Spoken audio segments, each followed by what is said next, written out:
Adapt or die. Who decides what wrong or right is? Often, history is written by the victors, those with the conviction to push forward. If an unstoppable force and an immovable object were to collide, who would win? The answer changes completely on an individual, but most people would choose a side. As tensions rise and stories unfold, those people begin to emulate the very opposing sides they defend.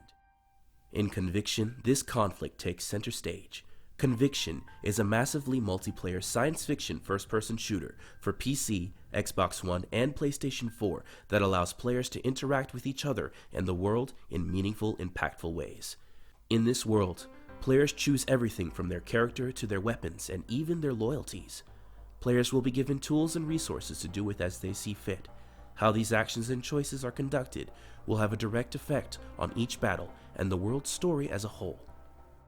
The world is split in two. Years of abuse by the authority have given rise to a growing voice within the people. This voice is Rogue, a ragtag group of rebels who fight against the state.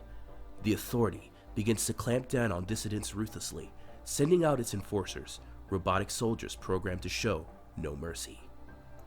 Rumors spread of how those who speak out against the authority suddenly disappear and are sent to a prison somewhere on the moon. Seeking information, Rogue learns of an escaped convict that managed to find his way back to Earth from the rumored prison on the moon. The authority has prepared its latest weapon, an experimental enforcer prototype, and sends it to find the convict. It's here that the player makes their first choice, taking the role of either the convict or the enforcer. Choosing the convict starts the player down a stealth-based first-person campaign. In these missions, the player must avoid the forces of authority while looking for the help from Rogue. To do this, the player must use a combination of the environment, weapons, and specialized tools to avoid the enemy. Early on, the player's tools are limited, leaving him vulnerable to larger threats if careless. This is remedied by the use of the visor, a tool that can be used by the player to mark important targets, enemies, and tools to assist the player in remaining unseen across the map. If the player chooses to side with the authority, they take the role of HX-01, the experimental hunter prototype. This campaign has a more traditional first-person action as the player guns his way through enemy strongholds and hunts down targets. The player is armed with powerful weapons such as heavy assault rifles, sniper rifles, an array of shoulder-mounted missiles, along with non-lethal options like stun rounds and capture nets. However, the player's greatest tool is HX-01. Eventually, the player will catch up with the convict. These segments are calmer and more adrenaline-filled as HX-01 tracks down his target in an attempt to capture him. The player can use cues such as sound, heat signatures, disturbances of the local environment, DNA analysis, and visual confirmation to narrow down the convict's location and capture him before the convict can make his way out of reach. If the player manages to capture the convict, they can choose whether to kill or incarcerate him.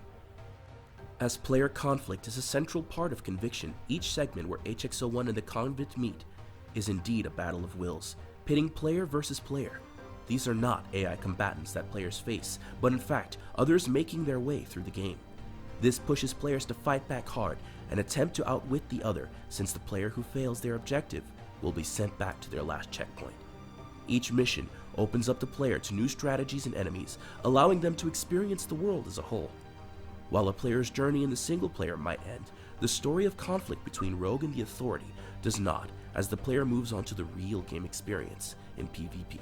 The end goal of PvP is for a player's faction to control as much of the map as possible, and can gain control by participating in PvP matches, killing NPC units across the map, finding rare resources, and attempting a stronghold siege.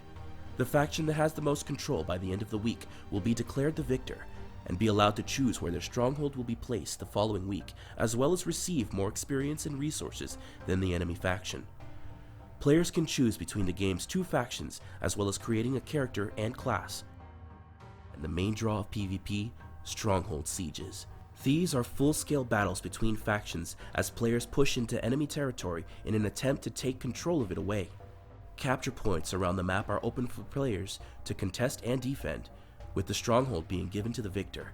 Vehicles such as transport cars, tanks, and aircraft are available for players to allow more freedom of movement and new avenues of attack on enemies. PvP itself relies heavily on the map, class choice, and strategic planning among factions, as players will have to adapt their playstyles and strategies to best combat enemy factions. One of our central focuses in PvP is developing a well-balanced class system designed to give players new opportunities to fight. Each faction has several classes to choose from, each with their own strengths and weaknesses. A well-balanced team will require players of each type of class to allow for multiple offensive and defensive options, making PvP an asymmetrical experience. Within each class, there are multiple skills that can be unlocked and upgraded. However, a player cannot equip more than 3 active skills, making players want to choose the skills that best suit their playstyles and those of their teammates. In addition, each class has a few weapons that they can use, with some overlap among weapon types. There are 3 types of classes: light, medium, and heavy. Light classes are speedy and difficult to pin down. However, if caught, they are easy to take out. They carry quick, short-ranged weapons, like pistols or SMGs. Medium classes are well-rounded in both speed and durability, but can never excel in either category. Their weapons are traditional selections, such as assault rifles and shotguns. Finally, the heavy classes are slow, but capable of enduring a large amount of punishment. They can be flanked and surrounded if caught in a bad position. Weapons here are large, cumbersome, and powerful, including heavy machine guns, grenade launchers, and rocket launchers. Players can have up to 3 possible loadouts when creating a class, and build-up experience for one class does not unlock skills and weapons for another. While it is important to balance a team based on class types, players must also keep the ever-changing map in mind when creating a class loadout. Maps are wide and diverse, changing themes weekly. The whole of the map is laid out on a hexagonal grid.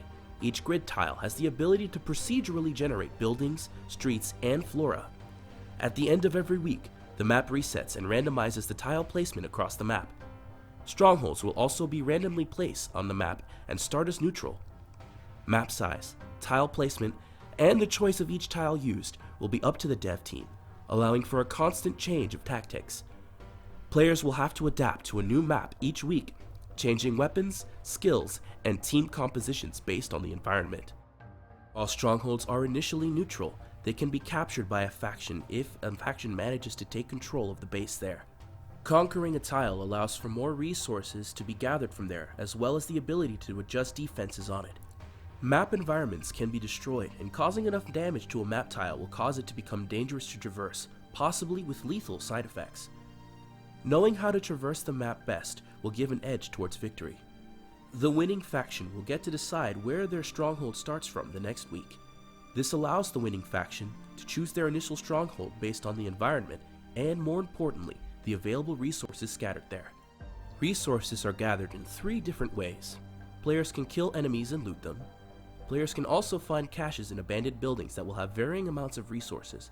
Finally, players can also find naturally spawning resource deposits and mine them either by hand or with a gathering device for higher amounts of continuous resources. These resources are important for both players and factions, since player weapons and skills must be upgraded using them. Resources can also be traded among teammates and even deposited back at a stronghold for factions to use. The faction can use these resources to create defenses, vehicles, or fund powerful weapons such as WMDs to use against the enemy. A percentage of resources a player is currently carrying is lost upon death, with the amount increasing exponentially if a player dies often in a fight.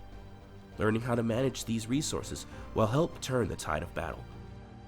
Players must learn how to balance a team, the map, resources, all while coming up with the best possible strategy for victory. This pits players against each other in battles of wit and will on an ever-changing landscape. The core of conviction lies in conflict, whether it is between Rogue and the Authority, the Convict and HX-01, or from player to player. It is this conflict that drives the world forward, either for good or bad.